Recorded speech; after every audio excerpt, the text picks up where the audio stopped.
Hi, welcome to week 2 of our course. Okay, so I'm trying a new lecture recording option. If it doesn't work, then I'll know immediately after this recording. If it does, then fantastic, and we have a new tool to use.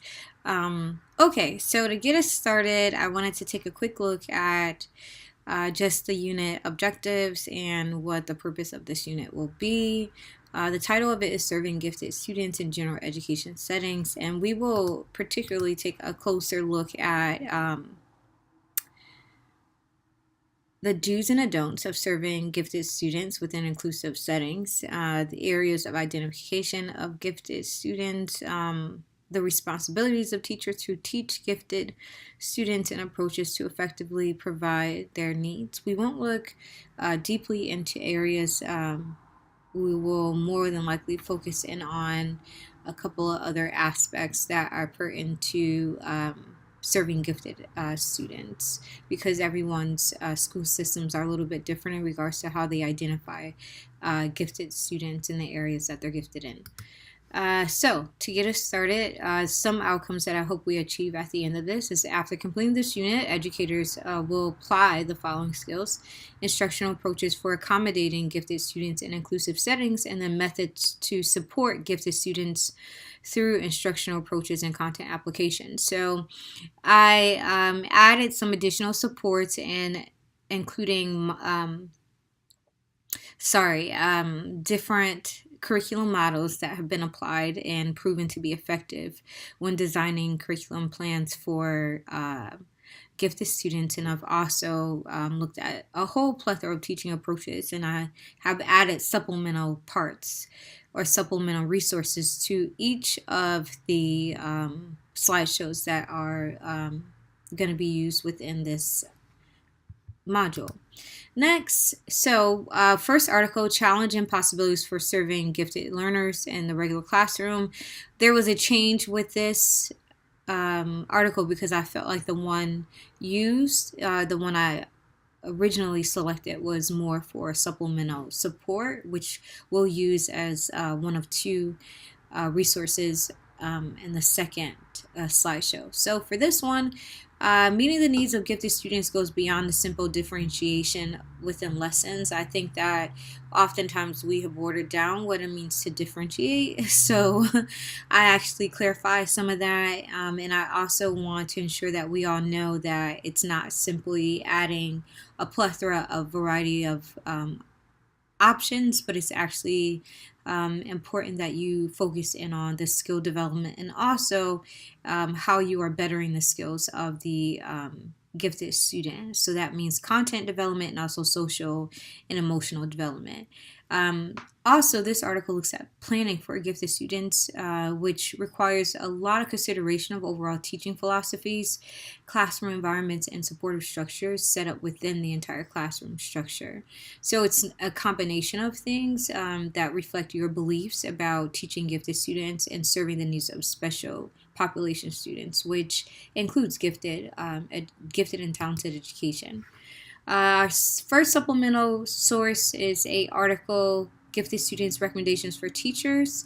I thought this was a really good article resource to use because it provides you 26 teaching strategies to employ that will help any general education teacher. Some of the suggestions are new, while others are repetitive from other resources I've gathered, but the repetition is in the title. The suggestions are a little bit different.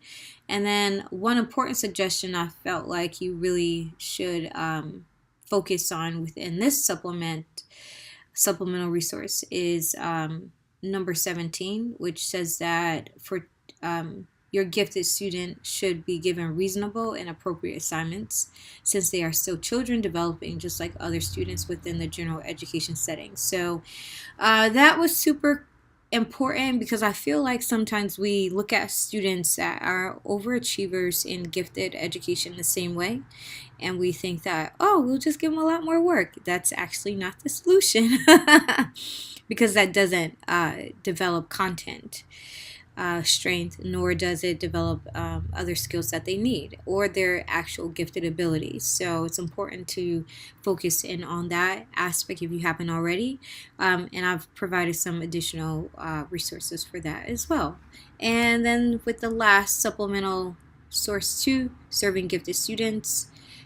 This is a article that I thought would really align with the 26 strategies. So two of the things that they focus in on here says, don't expect gifted students to be well behaved. I thought that was a really good point because when you think about planning for a classroom that's inclusive and it includes gifted students, I think there is an automatic assumption sometimes that if you're gifted, you're behaved. And this can cause some huge issues with you actually implementing the differentiated instructional approaches that you have designed.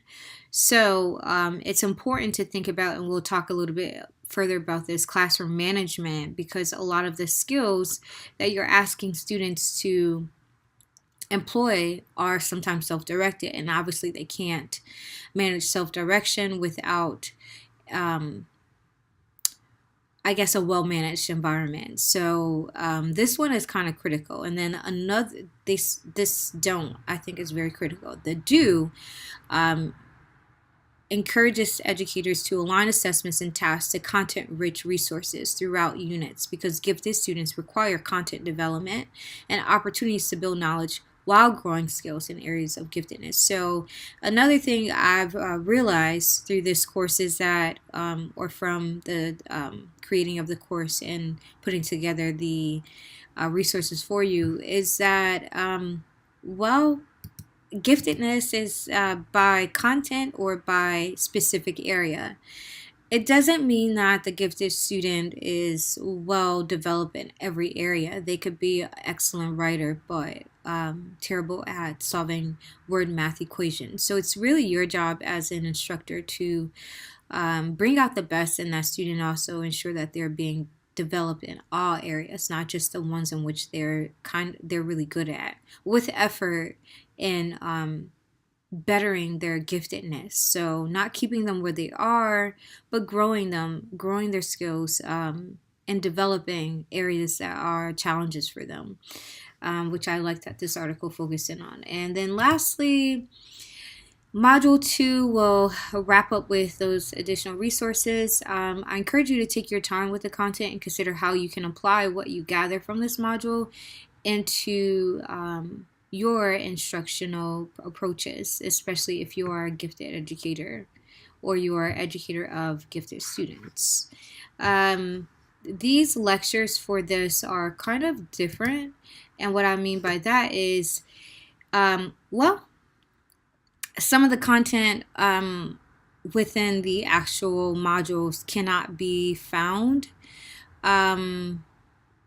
within the actual content of the slides. So I will be verbally communicating a lot of the things that you will see in the slides and doing it kind of like a lecture where you're learning as we're going, but all the information will not be put in the slides. It'll be a combination of lecture and also slideshow.